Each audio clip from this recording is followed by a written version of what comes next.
Dado que aquello que se da en Estados Unidos, que dicen que es libre mercado, las grandes empresas, las corporaciones, etcétera, no podría darse de no ser por la asistencia que reciben dichos grupos económicos del Estado, dado que nunca alcanzarían, en mi opinión, ese tamaño, dado que hacen lobby, dado que son lo mismo, dado que generan guerras para la industria armamentística y para llevarse una parte, además también en impuestos, lógicamente, y todo eso, dado que regulan los mercados, la deuda, la emisión monetaria, los préstamos, las hipotecas, el suelo, la educación, la sanidad, el sistema de patentes, todo está regulado e intervenido. Por todo ello, podemos afirmar que Estados Unidos es un país totalmente intervenido, estatista, socialista, y que los medios de producción están mayoritariamente en manos del Estado, si incluimos en ese Estado, en nuestra noción de Estado, esa conjunción de Estado-corporaciones, sin la cual ninguno de ellos puede vivir. Hola, soy Andrés Caramés y esta es la 27ª de, esperemos, muchas sesiones, en las que intentaremos sencillamente aportar ideas, lecturas, referencias, análisis de actualidad, de la sociedad y de la cultura, con el fin de entender el mundo y, con humildad, intentar encontrar formas de hacer de él un lugar un poco mejor. Hoy vamos a hablar de cómo los Estados Unidos, a pesar de su imagen de defensor del libre mercado o de estandarte del libre mercado, operan bajo un modelo fuertemente intervenido por el Estado, donde las grandes corporaciones dependen de subsidios, de regulaciones y de contratos gubernamentales, tanto para su existencia como para su expansión. La economía estadounidense se basa en gran medida en la guerra, en la industria armamentística y en el control tecnológico mediante patentes, el maldito sistema de patentes norteamericano, lo cual genera conflictos globales y una hegemonía económica centralizada. Además, el sistema de justicia penal es uno de los más represivos del mundo, de esto se habla muy poco, con la mayor población reclusa de la historia, incentivada por unos intereses privados en el negocio carcelario. De esto sí que habréis oído hablar. La prohibición de las drogas, iniciada en Estados Unidos, la persecución de las drogas iniciada en Estados Unidos, ha creado un ciclo de violencia y encarcelamiento masivo, aumentando la presencia del Estado en la vida de las personas y metiéndose en sus vidas, en sus comportamientos más íntimos. También, tras perder la guerra de Vietnam, Estados Unidos abandonó el patrón oro, permitiendo una inflación masiva y consolidando su dominio económico mediante la emisión de dinero sin respaldo, un dinero que es utilizado como reserva de valor internacionalmente y cuya emisión sin respaldo empobrece a la población mientras financia su maquinaria de guerra y el crecimiento de su tamaño y la cantidad de control que es capaz de ejercer. Lo que estos falsos adalides de la libertad que tenemos hoy en día a nuestro alrededor hacen últimamente no es hacer desaparecer el Estado o adelgazarlo, como dicen, ojalá, y todo lo que vaya en esa línea, desde luego, lo aplaudiremos desde estos espacios. Pero no va por ahí, lo que realmente están haciendo es insuflar aire a la idea del Estado como algo que es factible, próspero, optimizable y que puede llegar a ser justo también. De eso nada, de eso nada. No podemos separar a las corporaciones del ente que las hace posibles, que las nutre y las protege de la competencia, porque son Estado y al Estado se le combate desde fuera.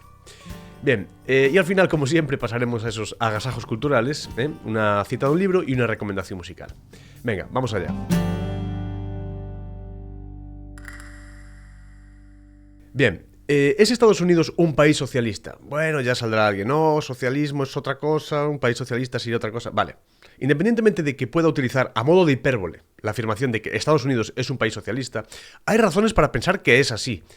Si no totalmente, al menos parcialmente. Vamos a estudiar por qué. Socialismo, definición de socialismo. Sistema de organización social y económica basado en la propiedad y administración colectiva o estatal de los medios de producción y distribución de los bienes. Bien.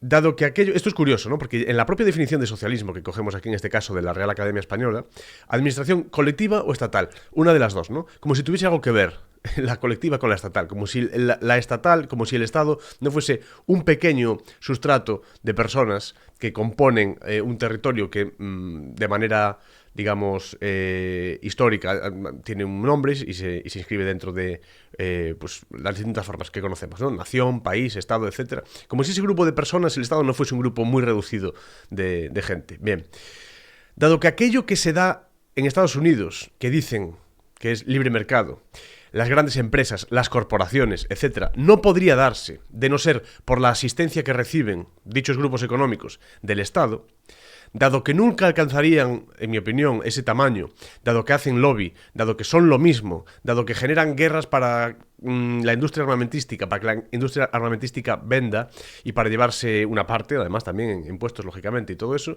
dado que regulan los mercados, la deuda, la emisión monetaria, los préstamos, las hipotecas, el suelo, la educación, la sanidad, el sistema de patentes, todo está regulado e intervenido. Por todo ello, podemos afirmar que Estados Unidos es un país totalmente intervenido, estatista, socialista, y que los medios de producción están mayoritariamente en manos del Estado, si incluimos en ese Estado, en nuestra noción de Estado, esa conjunción de Estado-corporaciones, sin la cual ninguno de ellos puede vivir. Bien, vamos a ver casos escandalosos de lo que ocurre en Estados Unidos y por lo cual deberíamos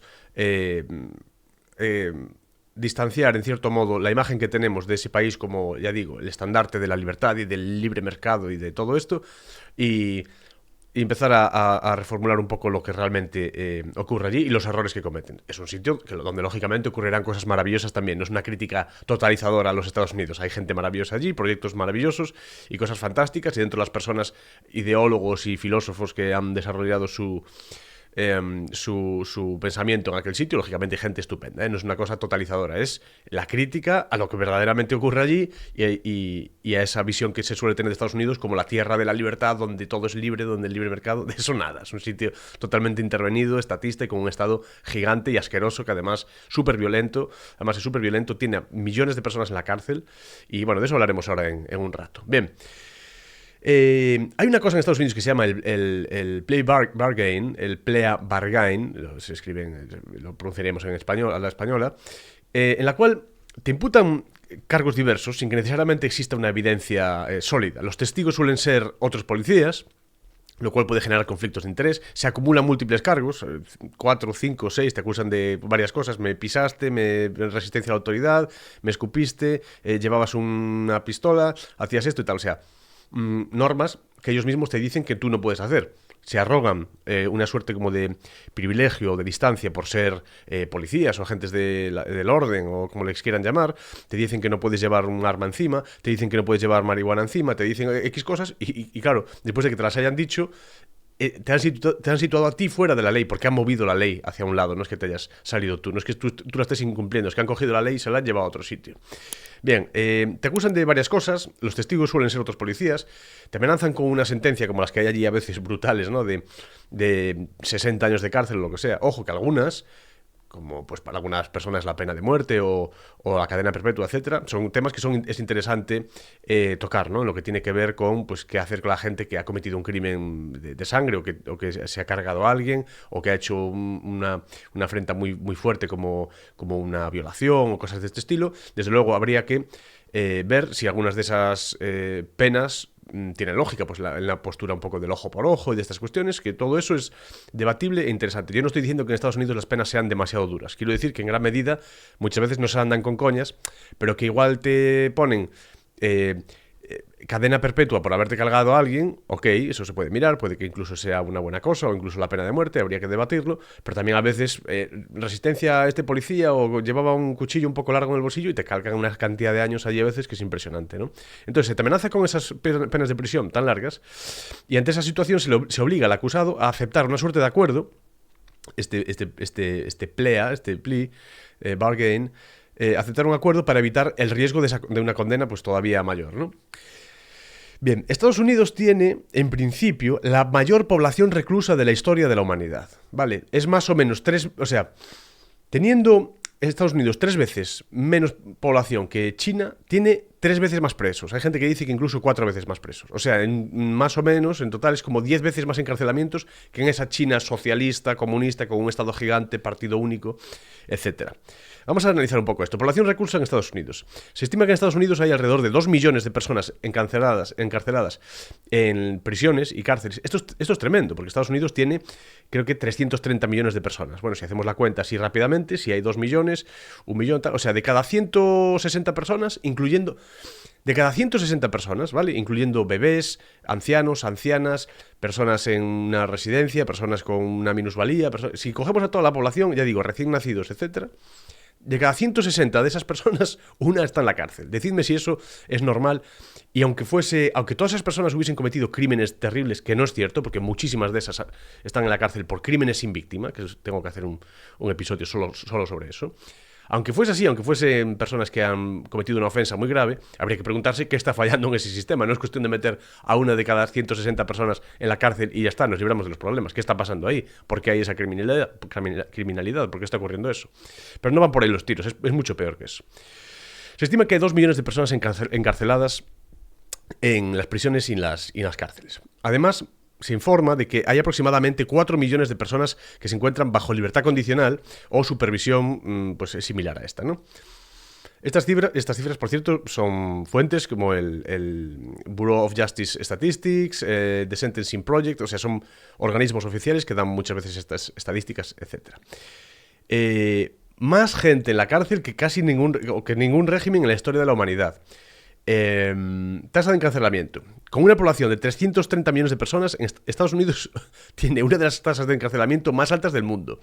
600 o 700 personas por cada 100.000 habitantes. Esto es una animalada. Bien, vamos a compararlo con China. Claro, los datos precisos sobre el número de encarcelados en China son difíciles de obtener por la falta de transparencia que hay en esos gobiernos, lógicamente. No es que el de Estados Unidos sea súper transparente, ya estamos viendo lo que ha ocurrido estos días también con la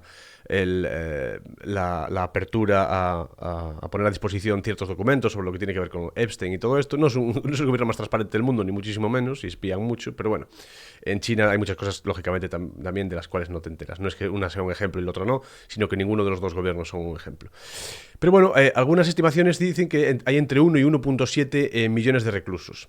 Esto implica que, pues en términos absolutos, Estados Unidos tenga más presos que en China, pese a tener una población mucho menor, que es lo que decíamos antes, ¿no? Entonces, si comparamos la tasa de encarcelamiento, la de China podría estar entre 100 y 130 por 100.000 habitantes. Decíamos que la de Estados Unidos está entre 600 y 700 por 100.000 habitantes. Bueno, tremendo.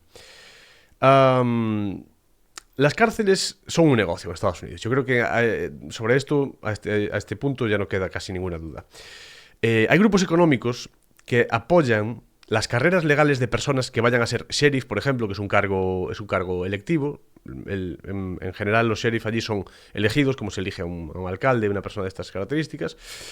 Se apoyan desde grupos económicos las carreras legales de esta gente, las personas que vayan a ser fiscales, etc. Y después tienes que conseguir la mayor cantidad de presos posibles para que esos mismos grupos económicos que llevan algunas de esas prisiones y del vamos a decir así, cártel carcelario, obtengan beneficios de vuelta. Si eres legislador, por cierto, que ese dinero proviene de las propias instituciones públicas, a través de impuestos se le paga a estos intermediarios corporativos que son amiguetes de los del poder y por eso de ahí se llevan el dinero, ¿no? Si eres legislador, por ejemplo, y haces la mayor cantidad de leyes posibles que sean capaces de mandar a la gente a la cárcel, mejor también. Si eres un demócrata, pues harás leyes, lo que llaman leyes de género muy férreas que puedan hacer que la gente vaya a la cárcel, leyes fiscales extremas, etc. Si eres republicano, pues harás leyes que masacren o que manden a la cárcel, no masacrar en términos, digamos, de sangre, ahora mismo no, en otros tiempos a lo mejor sí, pero bueno, leyes, digamos, que pongan muy en jaque a inmigrantes, a determinadas etnias, negros, latinos, etcétera, que ponga a toda esa gente en el punto de mira, sobre todo desde el punto de vista de la droga, que es una cosa de la cual hablaremos después. Según Harm Reduction International, en 2021 decían que aproximadamente 1 de cada 5 personas privadas de libertad en el mundo están encarceladas por delitos de drogas, y muchos de esos son por tráfico menor o por posesión de esas drogas y tal.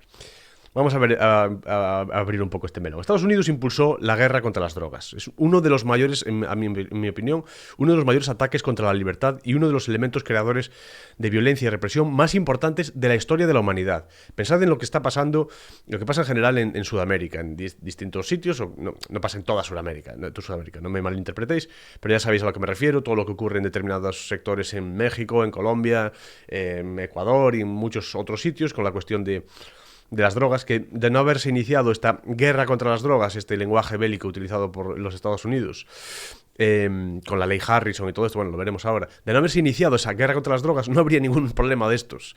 Y sin embargo vemos el despliegue de violencia y las problemáticas que se dan en esas zonas del mundo, también en nuestro entorno, aquí en en España, en Europa, en Occidente y todo esto, ¿no? Bueno, principal causa de violencia en América, principal causa de violencia, de muertes, los cárteles y todo esto, y la principal causa de encarcelamiento en el mundo, esta guerra injustísima contra determinados tipos de moléculas que la gente pueda decidir libremente introducir en su cuerpo. Interesante. Ley Harrison, 1914. El Congreso aprueba la ley Harrison, prohíbe efectivamente los opiáceos y la coca. Los expertos testificaron que... Cuidado, porque esto es muy duro.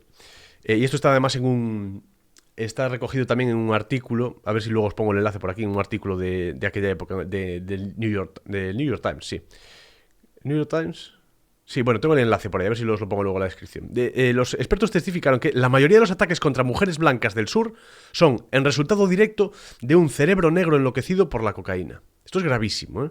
Mirad la mentalidad que tenía esta gente.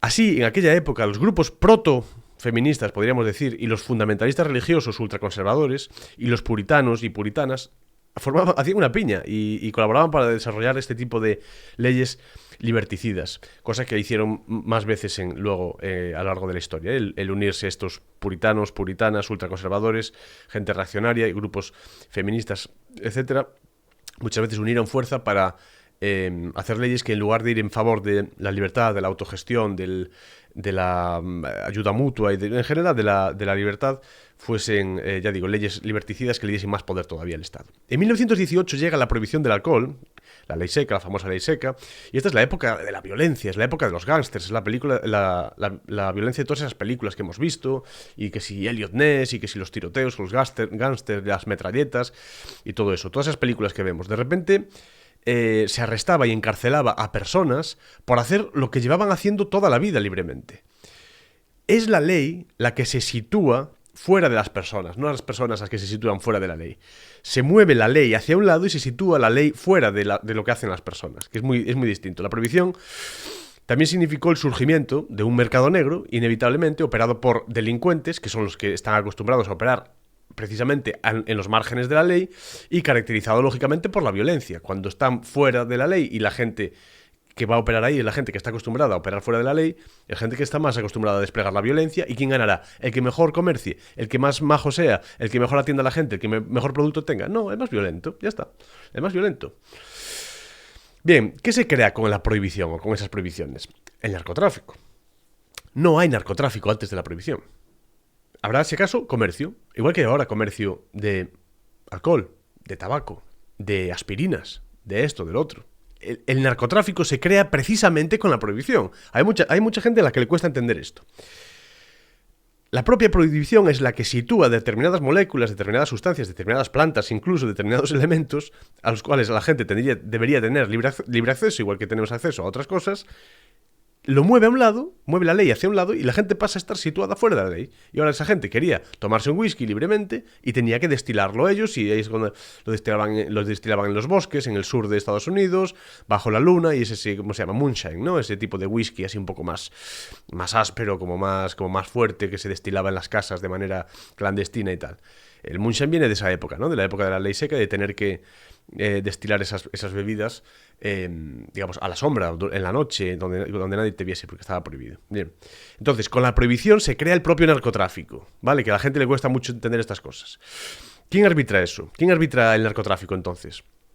La DEA, en Estados Unidos, la famosa DEA, esto que vemos siempre en todas las películas, que están luchando contra las drogas, cazando a peligrosísimos narcotraficantes, si son ellos. Cuando cazan a uno es porque les ha dejado de pagar lo que les tenía que pagar, o porque les molestó, o porque hay otro que les dijo, oye, detened a ese, que ahora vengo yo y os pago más, o ya iremos a comisión, o a ver qué hacemos, lo que sea. Y es que es en el propio interés de las organizaciones estas estatales, como la DEA, está el hecho de que haya narcotraficantes como para que parezca que hagan algo, detengan a gente y toda esta movida, pero lógicamente no les interesa que no haya crimen, les interesa que haya crimen para que haya mucho más trabajo en ese sentido. Por eso nunca funcionan este tipo de instituciones gubernamentales o estatales, porque siempre quieren que haya más problemas. Por eso los gobiernos siempre quieren que la gente sea pobre, porque si no, ¿para qué coño iban a querer al gobierno? Nunca van vamos a hacer que todo vaya tan bien y que la gente que la gente lo esté haciendo también a nivel económico, que ya no les hagamos falta y que se den cuenta de que ya no hace falta. No, hay que mantener a la gente pobre, crear inflación, problemas con la vivienda, que la gente no se pueda permitir las cosas, etcétera, para luego llegar tú y decir, yo os voy a solucionar la vida. Es decir, no es la cosa esta de te rompen las piernas y te dan las muletas. No, te rompen las piernas y te cambian un voto por las muletas. Es decir, si me votas, te acabaré dando unas muletas. Y dice, bueno, pero las muletas, yo sigo con la pierna rota, esto me dolió, me las rompiste tú, yo soy el que te ayuda y tal. Vale. Entonces, ¿quién opera todo eso? La cuestión del narcotráfico y todo esto. Bueno, en Estados Unidos, la DEA, como decíamos. Y todas esas otras mini DEAs que hay repartidas por el mundo en cada país. ¿No os dais cuenta de que la manera de aumentar los precios de esas sustancias y los beneficios de los narcos se hace a través de aumentar la persecución de esas lanchas, de esos alijos en las aduanas y de todo esto? Así es como se inflan los precios. Oye, hay que inflar un poco los precios, hay que vender un poco más caro esta sustancia o esta otra. Manda unos cuantos policías más, unos cuantos perros más, unas cuantas lanchas de esas más y vamos a cazar unos cuantos de esos para que suba un poquito el precio. Son ellos, es esa gente la que lo controla y hay que ser muy tonto o muy infantil para no darse cuenta. Que esté perseguido y tenga pena de cárcel lo que hace es subir el precio por el riesgo que supone para los distribuidores. Y además que sabéis que casi siempre pagan los de abajo, el tonto útil, por desgracia, ¿no? Siempre pagan los de abajo. Entonces, que esté perseguido y tenga pena de cárcel lo que hace es subir el precio de esas sustancias por el riesgo que supone. Dado que han situado esas sustancias, como decía, fuera de la ley, solo la gente que esté acostumbrada o dispuesta a actuar fuera de la ley va a comerciar en ese entorno. Ahora, la competencia es a tiros. Eso genera artificialmente una mayor necesidad de presencia policial para controlar esa violencia que antes no había y que ellos mismos han creado, y por tanto, más control, más policía y más Estado. ¿Por qué cada vez hay más muertes y cada vez hay más droga? Porque la prohibición es una guerra que nunca acaba y está diseñada para nunca acabar. La gente quiere determinadas sustancias, alcohol, tabaco y otro tipo de sustancias o de moléculas. Se establece una guerra que nunca acaba para que haya un monopolio por parte de los narcotraficantes, que son los más dispuestos a enfrentarse a violencia y a amenazas, y se despliega una violencia por parte de esa gente que tiene a su vez que ser controlada por la policía de esos mismos estados que han generado la propia prohibición. Es el negocio perfecto. Pero bueno, seguimos. Voy a hacer una paradita para recordaros que acabo de lanzar mi newsletter totalmente gratuita. Se llama Entre Líneas. Supongo que sabéis lo que es una newsletter. Bueno, puede haber alguna gente que este programa lo escucha ya bastante gente, entre comillas, no es súper famoso, pero ya lo escucha bastante gente. Si hay alguien que no lo sepa, es un correo a la semana. Una newsletter es una carta de noticias, una carta con información que se puede recibir diariamente, semanalmente, mensualmente, lo que sea. La mía, de momento, es mensual. Ahí yo os iré pasando información, lecturas, consejos para leer y recordar lo que leéis, que también es importante, que esto me lo preguntan mucho por privado. Cómo recuperar nuestra atención y nuestro tiempo, que es algo que se nos hurta hoy en día. Tenemos la atención totalmente sustraída por supuesto, por el tema este de las redes sociales, que si TikTok, que si el móvil, que si las lucecitas, que si esto y lo otro. Muchas cosas. Recuperar la atención, el foco, nuestro tiempo y empezar a utilizarlo para cosas que nos puedan ser un poco más útiles. No porque todo tenga que ser útil, pero sí ser dueños de nuestro tiempo y saber qué hacer con él.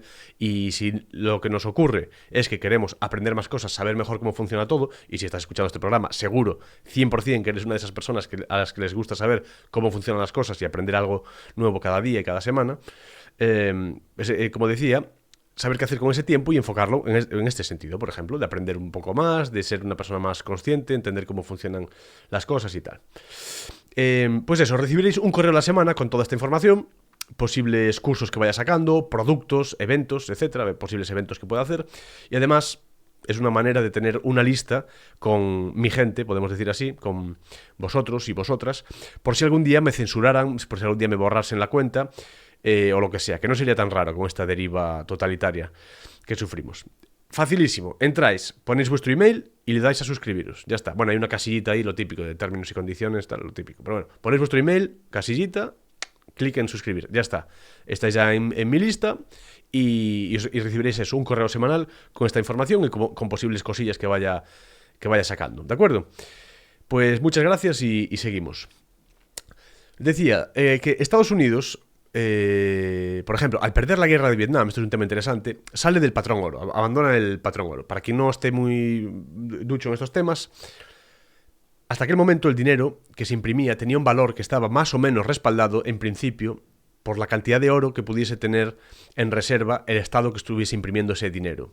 Los billetes, el dinero en papel, en determinado momento, también las monedas, ¿no? Pero el dinero eran unas notas que a ti te daban teóricamente un derecho a que si tú lo llevabas a un sitio, a ti te podían dar el equivalente a esos billetes en oro. Entonces, ese oro, al ser limitado, al ser fijo y estar en algunas reservas, ayudaba a preservar el valor de ese dinero, ¿vale? Entonces, ese dinero estaba respaldado por una cantidad de oro en reserva que tenía el que emitía ese billete, el Estado que emitía ese billete. Al ser ese metal escaso y al tener esas reservas escasas, Fort Knox y toda esta cuestión en Estados Unidos, ¿no? Que estaba lleno de lingotes de oro y toda esta cuestión, eso es lo que hacía que ellos no pudiesen imprimir todos los billetes que quisieran. Hay una cantidad de oro limitada y acumulada, y esa es la cantidad de dinero que puedo emitir. De esa manera se frena la inflación. Depende del oro que tengas, ¿no? De lo rico que sea el país en ese caso en oro. Al desligarse esto del oro, y además también, que lo hicieron después, desligarlo de la producción del país, del Producto Interior Bruto y de la producción anual de un país, al desligarse esto del oro se generan las conocidas como monedas de confianza, a través de las cuales los estados pueden imprimir prácticamente la cantidad de dinero que les dé la gana, generando el mayor periodo inflacionario de la historia de la humanidad, lo cual es un impuesto diferido y empobrece a la gente. Ya sabéis lo que es la inflación, si no hay vídeos por ahí, por internet, maravillosos para entender un poco cómo funciona esto. Pero sencillamente es misma cantidad de productos, misma cantidad de bienes, para una mayor cantidad de billetitos. El billetito en sí no tiene valor. El billetito se utiliza para intercambiarlo por otras cosas, pero si hay más billetes dentro del sistema para los mismos productos, cada producto proporcionalmente requerirá que se pague por él más billetes, ¿no? Porque hay más proporcionalmente hay más billetes en el sistema. Bien. Entonces, ¿quién genera esa capacidad del Estado para esclavizar a la gente, para cobrarles impuestos? Esto de la inflación es un impuesto también, es un impuesto diferido, digamos, es un impuesto con 1000 capas intermedias. El gobierno está endeudado, para pagar su deuda imprime dinero para sí mismo, o sea, imprime billetes, se imprime dinero para sí mismo, paga esa deuda con los billetes impresos, se produce una hiperabundancia de esos billetes en el entorno monetario, hay demasiado dinero, digamos, para la cantidad de bienes o para la cantidad de oro antaño, y eso hace que cada cosa pase a valer más, proporcionalmente más billetes. Como hay más billetes en el mercado, tienes que pagar más billetes por cada uno de los productos. Entonces, ¿qué ocurre? Que si tú te quedas quieto con tu dinerito, si tú tenías antes un billete de 100 y podías comprar una serie de cosas, ahora puedes comprar solo el 80% de lo que antes te podías permitir comprar, ¿vale? Entonces, es muy civilino, porque tú sientes que sigues teniendo un fajo de billetes de 50. Ya no vale lo mismo que valía antiguamente, y por eso pasa tanto desapercibido y no se percibe como que en el fondo es el gobierno y las élites robándote el dinero. Eso es lo que es la inflación. Se imprimen dinero para sí mismos y tu dinero pasa a valer menos. Pero lo que ha habido es una transferencia de valor del dinero que tú habías ahorrado, que podría preservar su valor o incluso aumentarse si lo inviertes. Ese valor ha sido transferido de ti, que eres pobre, a esas élites que han impreso ese dinero para pagar sus fiestas. Bueno, esa es un poco la movida. Entonces, ¿quién genera eso? Para quedarse con el fruto del trabajo de la gente, para arruinarlos, para generar la inflación, etc. Los Estados Unidos, este país que decimos que tiene esa piel de corderito de libertad y esto y lo otro, y es más socialista que el carajo. Pues eso, salen del patrón oro para poder seguir robando a su población y financiando el ejército, armas, etc. Y para pagar el desastre de haber decidido hacer estatista e imperialistamente el ridículo en Vietnam, y salvarles la vida, ir allí a salvarles la vida cuando nadie se lo pidió. Eso es una de las razones por las que salen del patrón oro es para imprimir pasta y pagar, o que la población, a través de inflación, pague el desastre de haber mandado a los chavales a morir allí en Vietnam cuando no tenía nada que ver con Estados Unidos aquello, y fueron allí a salvarles la vida cuando nadie se lo pidió. Por los malditos acuerdos de Bretton Woods, fueron un conjunto de decisiones tomadas en 1944 por 44 países para establecer una suerte de nuevo modelo económico mundial y tal, después de la Segunda Guerra Mundial. Por culpa de esos acuerdos, el resto de países les siguen, desligan también sus monedas del patrón oro, y así estamos ahora en el resto del mundo, con estas inflaciones y estos gobiernos que pueden hacer lo que les salga del culo con el dinero, con el valor del dinero, imprimiéndolo, pagando... endeudándose y pagando esa deuda con un montón de intereses, etcétera, a base de imprimir pasta. Y tú más pobre, y más pobre, y más pobre. ¡Ay! Es que ahora los pisos valen $500,000. No me digas, pues el partidito o el gobernito que estás votando, es el que está precisamente haciendo que esos precios vayan, que haya una superabundancia de dinero en el sistema. Alguien tiene ese dinero, que la gente se olvida. Es que los pisos están muy caros. Si tienen ese precio es porque la gente está pagando esos precios. Ergo, hay gente que tiene esa pasta. Tú quizás no, yo tampoco, pero hay gente que sí tiene esa pasta. Alguien se lo está llevando crudo. Ahora, ir al gobierno, que es el que está imprimiendo el dinero, a pedirle que solucione un problema es como pedirle al lobo, que está con la boca llena de sangre y un par de ovejas muertas al lado, decirle: oye, ¿me cuidas ahí a las ovejas? Pero si es el problema, idiota, que no te enteras. Bien, seguimos. Estados Unidos tiene una base económica muy fundamentada en la guerra. Sabemos las fechorías que han hecho estos criminales alrededor del mundo.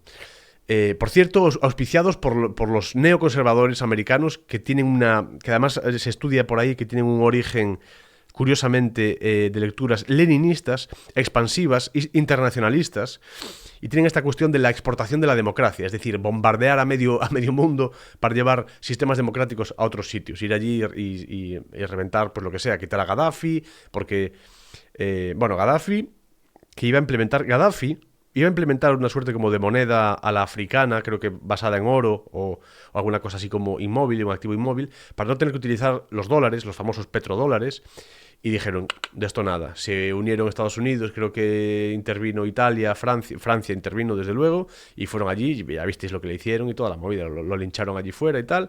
Meten pasta, meten tanques, meten bomba, desestabilizan la zona y lo dejan allí y tal. No digo que Gaddafi sea bueno, ya sabéis que me opongo a cualquier estado, todos los estados de todo el mundo, lógicamente, pero también me opongo a que Estados Unidos, como matón y como gobierno criminal, vaya bombardeando a medio planeta para exportar su bullshit democracia. Pues nadie quiere eso, ¿no? Aparte matando inocentes y todo eso, pero bueno. Lo dicho, tienen esta cuestión fundamentada en la guerra, ¿no? Y por eso han financiado, por cierto, a grupos terroristas en todo el mundo. Yo creo que ya a nadie le cabe ninguna duda con respecto a esto. Tienen el toro por los cuernos por la maldita industria de las patentes armamentísticas para vender armas, para permitir que otros países las fabriquen, pero te tienen que dar el permiso ellos, y luego dicen: no, aquí estamos invirtiendo en industria, en Europa o en España, estamos haciendo los aviones de no sé qué, y los misiles J no sé cuánto. Y digo: ¿yo para qué quiero hacer misiles? ¿Por qué gastáis mi pasta en hacer esos misiles? ¿A mí qué me importan esos...? Y aún encima, claro, lo que estamos diciendo, tienen que pagarles las patentes, tiene Estados Unidos que darles el permiso para que ellos puedan construir estas otras armas alrededor del mundo y tal. Un escándalo, una cosa vergonzosa. Bien, hay que pasar por caja, en definitiva. Claro, es un país tan rico, no me extraña. Haciendo actuando como una mafia tan gigante, pues no me extraña.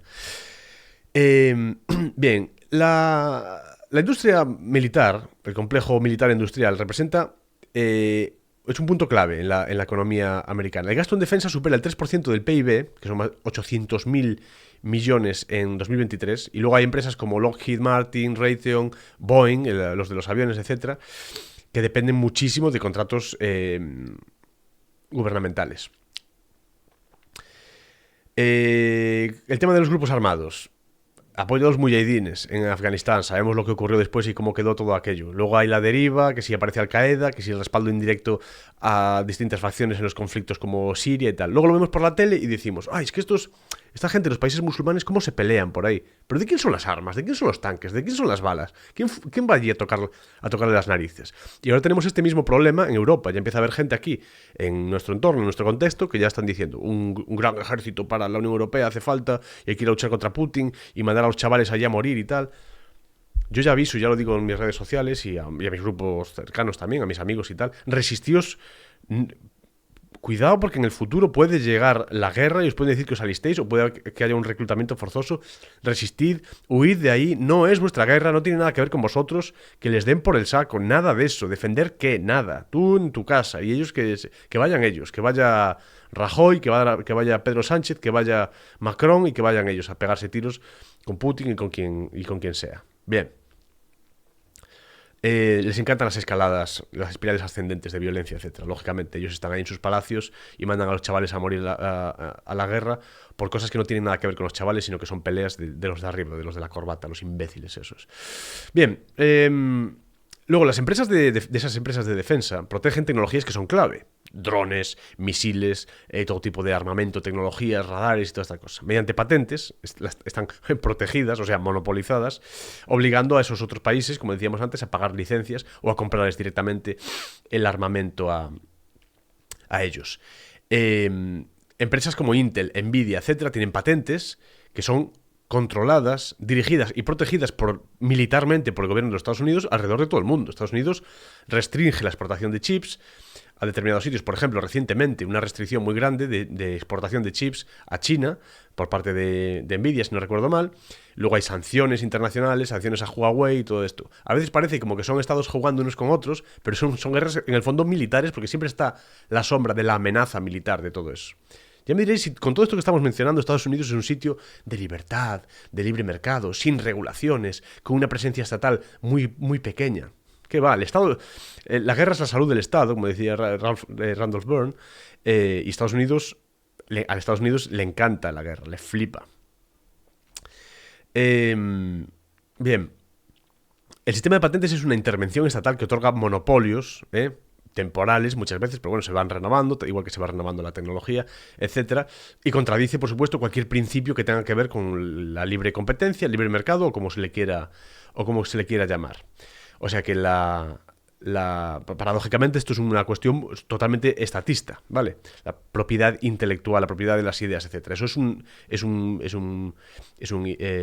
invento, es un engaño para generar monopolios, privilegios. Una patente es un privilegio, es un monopolio para una persona, un grupo de personas o unas grandes corporaciones. Y así se da ese centralismo y ese monopolismo en los Estados Unidos. Grandes corporaciones, farmacéuticas, tecnológicas, etcétera, acumulan esas patentes para bloquear a la competencia. Un mercado libre, vamos, fantástico se está dando allí, Yo creo que frena la innovación, no al revés, como dicen, no, las patentes fomentan la innovación. Yo creo que frenan la innovación, la paralizan, la congelan, la vuelven cara en sectores claves y frenan también la previsible bajada de precios. Esta es la cuestión. No, es que tienen que recuperar nada, es un privilegio. Y os lo han vendido muy bien, son muy buenos vendiendo estas cosas, pero no funciona así. No, es que invierten, pero luego va tal. No. Es que no todo vale, no funciona así. Tú inventas algo y durante un tiempo seguramente seas capaz de obtener algo a cambio de esa cuestión. Y si no, pues no lo hagas. Pero no todo está justificado por una suerte como de avances, que entonces pareciera como si todo es utilitarismo, si todo se debe a la utilidad para la mayor cantidad de personas, etcétera, parecería como si estuviese todo justificado. Entonces podemos llegar a ejemplos extremos donde socialmente podría estar justificado esclavizar a personas, esclavizar a 10 personas para que luego 100 puedan vivir muy bien, quitarle los órganos a una persona para que 5 se puedan salvar. O sea, la cuestión moral no puede abandonar nunca todos estos elementos políticos y sociológicos, porque entonces nos vamos por una deriva porque ya sabemos cuál es muy mala. Entonces no todo vale, incluso aunque fuese para proteger las inversiones de esas farmacéuticas y de la industria y tal, me da igual, no todo vale. Y aún así yo creo que no es cierto. Yo creo que frena la innovación, que la paraliza, la congela, la anquilosa, sobre todo en estos sectores clave, y sobre todo evita la bajada de precios. Lógicamente los privilegios, las licencias, las patentes, lo que hace es evitar que las cosas sean más baratas y que la gente de a pie, la gente de abajo, se las pueda permitir. Mirad la insulina, si no, por ejemplo. La industria farmacéutica es capaz precisamente muchas veces de fijar precios altos y de agarrarse esas patentes durante muchos años, precisamente por esto, por el sistema de patentes. Y no se critica lo suficiente. Ahora, se critica a las farmacéuticas, pero nadie critica al Estado que les da el sistema de patentes. Es que esto es cojonudo. Yo, por eso, a veces se siente uno como predicando en el desierto, porque somos muy poquitos los que decimos esto. Es que las farmacéuticas, es que Elon Musk, es que las grandes corporaciones. Digo, ¿quién les da los privilegios? ¿Quién les da el sistema de patentes? ¿Quién les pone aranceles para que no tengan competencia externa? ¿Quién pone tarifas, regulaciones y licencias para que no tengan competencia interna? ¿Quién crea esos monopolios? El Estado. Venga, a ver si nos vamos enterando, venga. Vamos poquito a poco. Bien, y todo así, ¿vale? Tampoco quiero enredar en esta parte. Está lo de Arabia Saudita, lo de la venta de armas, Ucrania, mandar millones y millones y millones. La gente no entiende por qué mandan tantos millones, por qué se inmiscuyen esas cosas. Y es que no tiene mucho sentido. Lo tiene cuando militarmente tu estado pantagruélico se basa en la industria militar y todo esto. Controles de estándares, el 5G, inteligencia artificial, ya veis todo lo que quieren hacer ahora, etcétera. Por suerte puede haber más o menos competencia. Ahora, a mí lo que no me gusta es que se esté llevando todo esto hacia la parte de que parece que es como China contra Estados Unidos. Me parece gravísimo que se dé ese fenómeno. Es como, no, Estados Unidos, ChatGPT, China, DeepSeek, bla, bla. Se están metiendo demasiado los estados en esa movida, cuando debería ser una cosa que desarrollasen personas o grupos de personas, grupos organizados pues a través de internet, grupos de estos de open source, gente majísima de estos hackers y de peña súper buena con los ordenadores que son capaces de crear este tipo de... No, es que hace falta inversión. Bueno, pues ya se coordinará a la gente para hacer una inversión para que salga esto, pero en todo caso no debes forzar a la gente a que le dé dinero a un Estado para que luego el Estado invierta en esa inteligencia artificial. Si la gente no quiere pagar voluntariamente, financiar un proyecto de manera colectiva o de manera grupal, libre, para hacer inteligencia artificial, a lo mejor es que no les interesa tanto esa inteligencia artificial. No les obligues a hacer algo que ellos no están reclamando en un primer término. Si verdaderamente queréis libertad, ¿para qué coño queréis que el Estado obligue a la gente a invertir en cosas que ellos no están demandando? Es una barbaridad. Bien. Entonces es eso, el sistema de patentes, esto es esa cuestión, que hay gente que incluso llama socialismo para ricos en cierto modo, ¿no? Porque es lo que hacen las patentes, lo que decía antes, otorgar una licencia, un privilegio, crear un monopolio, un pseudo-monopolio, un monopolio parcial, de tal manera que el Estado proteja los intereses privados con la ley, con los jueces, con los policías, etcétera. Y yo creo que si entendemos esto y sacamos esto en claro hoy de este episodio, tenemos muchísimo andado, muchísimo. Bien, entonces, Estados Unidos no es el país del libre mercado, es el país de la intervención, es el país del control, es el país de la guerra como negocio, no es la cuna del ese capitalismo libre que se nos vende a veces, ¿no? Donde todo el mundo puede emprender y hacer las cosas convertir en realidad sus sueños, y no hay cortapisas y el gobierno te deja hacer de todo y tal. No es ese estandarte del libre mercado y de la libertad de todo eso. Es un sistema donde el Estado y las corporaciones son una misma entidad, donde alimentándose mutuamente el Estado y esas corporaciones a costa de la gente. Hemos visto recientemente lo que ha ocurrido con toda la cuestión de la sanidad allí. Es que en Estados Unidos la sanidad es por ser como privada, ¿no? Como por ser demasiado libre, la gente no tiene sanidad, mueren en la puerta del hospital. Pero si está todo totalmente intervenido, hombre, si son todas grandes corporaciones, amiguitas del poder que se lo llevan todo crudo, con seguros truchos carísimos que luego no cubren nada, te cobran luego 12.000 pavos por una operación o lo que sea, está todo intervenido. ¿Tú crees que si eso fuese libre, si iba a funcionar de esa manera? Es una auténtica estupidez, solo que requiere es que para este caso en concreto yo creo que son unas semanitas, unos mesecitos de lectura para entender cómo funcionan esta cuestión de los mercados, de las patentes, de las licencias y de la creación de privilegios y monopolios económicos, para entender que es que no, lo que está en Estados Unidos no es porque sea demasiado libre, sino al revés, es porque está totalmente intervenido, que es muy distinto. Lo mismo con las cárceles llenas, mercados totalmente manipulados. Inflación descontrolada, la controlan a veces, suben tipos de interés, hacen esto y tal, bueno, van controlando, pues eso, como con la probeta, van añadiendo un poquito de esto, un poquito de aquello y tal, como si fuesen Dios. Por cierto, cada vez que hacen uno de esos movimientos, con la probeta, cada vez que añaden un poquito por allí, quitan un poquito por allá, económicamente, ¿vale? Que también se hace en España, en la Unión Europea, en muchos sitios, cada vez que tuiquean, cada vez que modifican a su voluntad un poquito el tema de la economía, de la impresión de dinero, etcétera, sabed que la gente que lo hace antes de implementarlo ya sabe que se va a hacer. Por tanto, ellos y sus amigos pueden invertir, desinvertir y hacer movimientos en su vida privada o en la vida privada de su entorno, de tal manera que salgan beneficiados por eso. Cuando tú le das a un político la capacidad de modificar la economía de esa manera, puede rápidamente, para sí mismo, o para su marido, o para su mujer, o para su grupo de amistades, o lo que sea, decir, oye, vamos a hacer esto la semana que viene, va a bajar el no sé qué, va a subir el no sé cuánto, invierta aquí, quita de allá, dale a esto, dale a lo otro, y tener información privilegiada que haga que luego se puedan hacer ricos. No, es que los ricos se hacen ricos porque hay demasiada libertad. El Estado tiene que ir en contra de ellos y quitarles el dinero y ponerles los impuestos a los ricos. Que no, mongol, que les dejes, que quites la regulación del Estado y la capacidad que tiene el Estado de hacer a esas personas ricas y ya no ocurrirá eso, ya no tendrán eso. Que es que no entiendes cómo funciona esto, cómo se hace la gente multimillonaria, cómo se crean las corporaciones, cómo se generan los Jeff Bezos, los Apple, las grandes corporaciones, cómo se forma todo eso. Es con la protección del Estado, de las patentes, de las licencias, de los aranceles, de los impuestos internos, externos, la generación de la deuda, etcétera. A ver si nos vamos dando cuenta de una vez. Es que no, quiero darle más poder al Estado para que ataque a esos ricos. Pero si es el Estado el que los hace a ellos ricos. Pero no lo ves. Bien. Entonces lo que decía, cárceles llenas, los mercados totalmente manipulados e intervenidos, la inflación descontrolada, guerras interminables, guerras físicas, con balas, muertes, invasiones, etc. Y guerras dialécticas y guerras que tienen que ver con, por ejemplo, con la guerra contra las drogas. Este lenguaje bélico sabemos que lo utilizan las élites totalmente para que la gente esté más dispuesta a entregar su libertad a cambio de nada. Es decir, guerra contra las drogas, la guerra contra la desigualdad, la guerra contra el narcotráfico, la guerra contra lo que sea, lo que se os ocurra, guerra contra la enfermedad de no sé.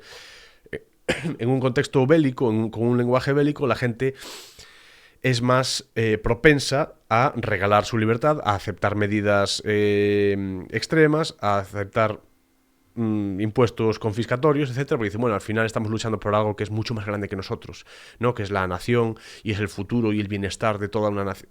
Que no, que te la están metiendo doblada, lo que pasa es que no te enteras.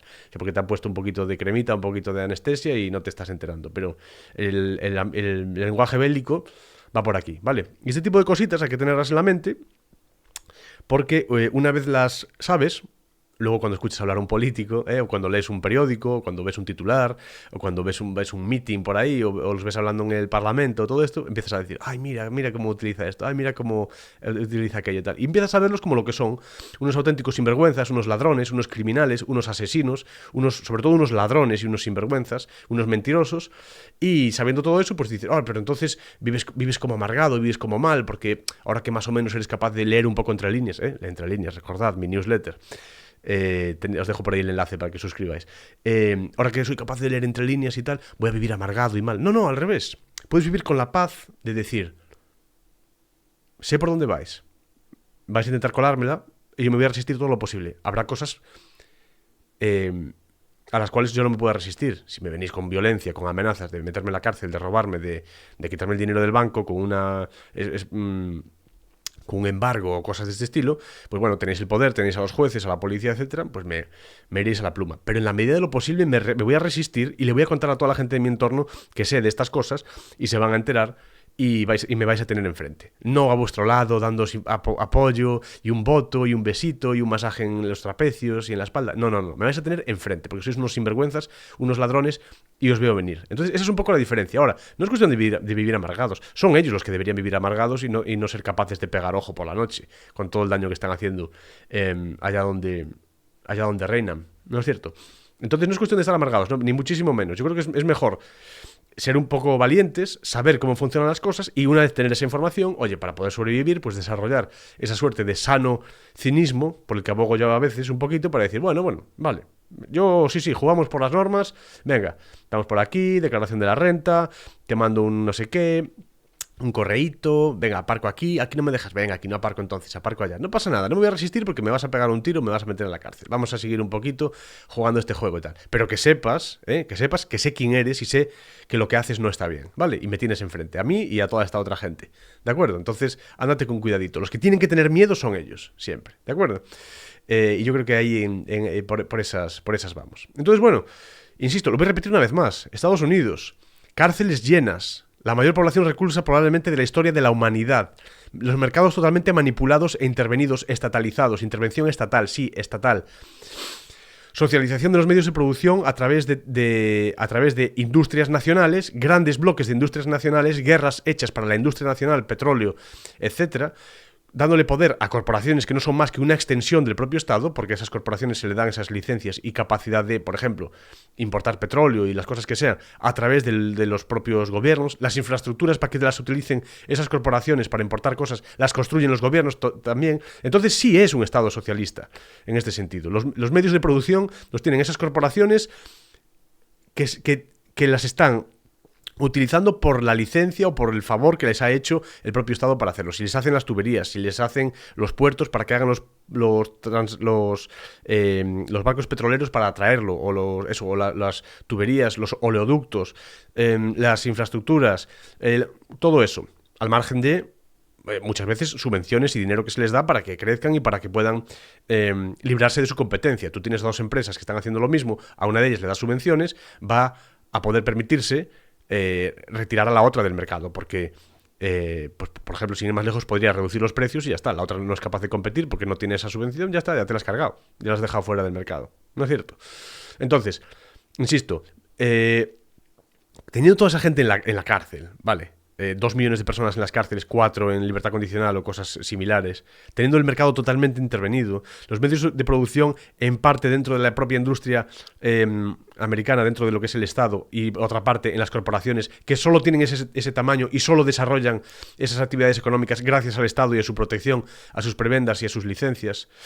Con esa inflación, esa impresión de dinero por parte del Estado, los bancos centrales, la propia emisión monetaria es socialista. En ese caso es el gobierno la que lo está haciendo, es el Estado el que lo está haciendo. Empezamos a ver un poco a Estados Unidos, supongo, un poco con otros ojos. Y todo eso, teóricamente, en nombre de la libertad y la estatua de la libertad, the land of the free, dicen en el himno, la tierra de lo libre, todo eso es muy bonito y ojalá fuese así. Pero es que la realidad es otra. ¿Qué libertad queda cuando el Estado imprime dinero sin límite, cuando controla toda la economía, cuando dicta quién prospera, quién fracasa, a quién le doy licencias, a quién le doy privilegios, etcétera? La verdadera pregunta no es ni siquiera si Estados Unidos es socialista, sino, podríamos decir, ¿cuántas cadenas más va a hacer falta? ¿Cuántos golpes más van a hacer falta? ¿Cuántas guerras van a hacer falta? ¿Cuántas desigualdades de las chungas, de las malas, de las difíciles, de las horribles tienen que generarse como las que se dan cuando el Estado privilegia a determinada gente para que se hagan mega ultra trillonarios? Insisto, gracias a este tipo de privilegios, ¿cuánto de eso hace falta para que la gente se dé cuenta de que estos entornos no son, como se suele plantear, eso, la tierra de la libertad, etcétera, sino que es un sistema que está totalmente intervenido, que es totalmente liberticida? ¿Cuánto más hace falta de eso? ¿Cuántas guerras más? ¿Cuántos más Julian Assange perseguidos? ¿Cuántos más proyectos Prisma? ¿Sabéis esa movida, el proyecto Prisma? Buscadlo por ahí. Gobierno de Estados Unidos espiando a toda la población mundial, intentando espiar a toda la población mundial a través de sus... Eso es un sitio de libertad, es un sitio donde el gobierno no intervenga, es un sitio donde se da un libre mercado, casi el Estado no hace nada, prácticamente es ANCAP aquello, es el sumum del libre mercado, la sociedad más... No, es un Estado intervencionista, es un sitio estatista, socialista, socialización de medios de producción, ya digo, en manos de la industria estatal y de sus corporaciones, que son una extensión del Estado. Son una extensión del Estado. ¿De acuerdo? Bueno, pues yo creo que lo vamos a dejar por aquí ya. La parte esta, de hecho voy a apuntar ahora más o menos cuando se está grabando. 34, vale. Y vamos a pasar entonces, como siempre, a nuestros agasajos culturales. La cita de hoy va a ser de Nietzsche. Y creo que ya he dicho alguna de Nietzsche por aquí, pero bueno, siempre son así un poco espectaculares y tal. Hay que traer algunas de Nietzsche porque a la gente le mola, además, y cuando lees filosofía, pues te metes en Nietzsche y ves ahí ese despliegue, ¿no? Así esa manera de escribir y esos aforismos y eso tal. Y bueno, es muy espectacular y hay que traerlo para meter a la gente, engancharla al tema de la filosofía. Yo no creería más que en un dios que supiese bailar. Esta cita encarna, en pocas palabras, ese espíritu dionisíaco, ¿no? Báquico, que Nietzsche pues tanto valoraba. Lo vemos en la obra de Nietzsche en general, ¿no? Bailar es la manifestación de una energía vital, podríamos decir, de ese goce del instante, de la autoafirmación, de la afirmación de la existencia. Para Nietzsche, un dios que baile, un dios que bailase, representaría esa fuerza de vida, ese impulso creativo, esa capacidad de transformar las cosas, transformar la realidad, de cambiar. ¿Cómo? Celebrando la vida, celebrando la propia existencia. Esta es la aproximación dionisíaca, ¿no? de la vamos a decir así, la literatura nietzscheana. Mientras que lo apolíneo, que es la contraposición que se suele dar, lo dionisíaco y lo apolíneo. Lo apolíneo simboliza más bien el orden, la razón, la moderación, la templanza, etc. Lo dionisíaco encarna más bien el caos, la pasión, la libertad, en cierto modo. Un dios, la libertad sin digamos, esa parte como más ordenada, sino más, vamos a decir, más que libertad, la capacidad de acción sin cortapisas, pero también muchas veces, esto es la interesante, por eso esa contraposición caos y orden, lo apolíneo y lo dionisíaco, llegaría después el orden para coger las piezas, esos colores que lo dionisíaco puede haber traído, para ponerlas un poco en orden y empezar a construir algo desde lo cual elevarse, digamos, e ir mejorando, ¿no? Ir prosperando. Esa es un poco esa combinación, ¿no? Entonces, bailar en este contexto es sinónimo de una liberación interior. Implica dejarse llevar por la pasión, por el instinto, renunciar a esa rigidez, renunciar a las convenciones. Es la máxima expresión de un espíritu libre que se rebela contra cualquier forma de, digamos, de opresión o de limitación externa, ¿no? Podríamos decir. Y luego se referencia a lo báquico. Baco es Dionisio en la mitología griega, dios del vino, del éxtasis, de ese descontrol, de ese desinhibirse. Sabéis, aquellos rituales en honor a Baco, celebraban una suerte como de comunión con la naturaleza, con el estado de naturaleza también humano, vamos a decirlo así. También celebraban una suerte como de paréntesis normativo, podríamos decir así. Se ponía entre paréntesis la normativa en un determinado momento para desplegar ese vigor vital, podríamos decir. Entonces es un recordatorio de que la verdadera divinidad o lo divino en lo humano debe celebrar la vida en toda su intensidad y textura. Si Nietzsche en este caso nos propone esto, es porque deduce él o intuye él que en aquella época lo apolíneo, lo un poco más rígido, esa orden, esa hiperracionalidad, esa rigidez, quizás tenía más preponderancia en aquella época, teóricamente, o en una época futura que le pudiese esperar, y él reclama esa cuestión más dionisíaca, más del baile, de la liberación, pues seguramente, aunque sea como puro acto de equilibrio o para contrarrestar, ¿no?